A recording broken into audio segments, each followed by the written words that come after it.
সাজদাতুস সাহু কিভাবে দিতে হয়? কোন ভাই প্রশ্ন করেছিলেন আমি নামটি খেয়াল রাখতে পারিনি, তো আমি টুকে রেখেছি যে সাজদাতুস সাহু দেওয়ার পদ্ধতি কি। সম্মানিত ভাইরা, সাজদাতুস সাহু দেওয়ার 3টা পদ্ধতি আছে এবং মজার বিষয় হচ্ছে 3টাই সহিহ হাদিসে আছে। সাজদায়ে সাহু কখন দিতে হয়? যখন আমরা কোনো ওয়াজিব তরক করে ফেলি অথবা নামাজে অতিরিক্ত কিছু করি, তখন আমাদেরকে সেজদায়ে সাহু দিতে হয়।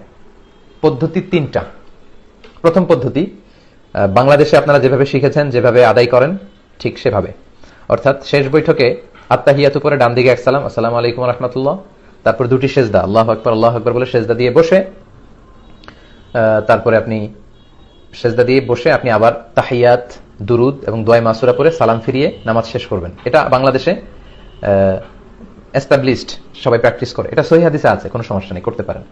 আচ্ছা, আরো কিছু পদ্ধতি আছে, যেমন আরেকটা পদ্ধতি আছে, সেটা হচ্ছে আপনি পুরো নামাজটাই শেষ করে ফেলবেন, এমনকি সালামও ফিরিয়ে ফেলবেন, আসসালামু আলাইকুম রাহমাতুল্লাহ, আসসালামু আলাইকুম রাহমাতুল্লাহ, সালাম ফিরিয়ে তারপর আপনি এক্সট্রা 2টা সেজদা দিবেন।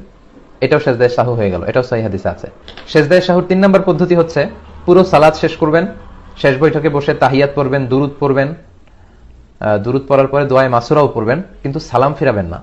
সালাম ফিরানোর আগে আপনি 2টা সেজদা দিবেন, 2টা সেজদা দিয়ে তারপর আপনি সালাম ফিরাবেন। তো তাহলে আপনার সেজদায়ে সাহু আদায় হয়ে যাবে। 3টাই সহিহ হাদিসে আছে।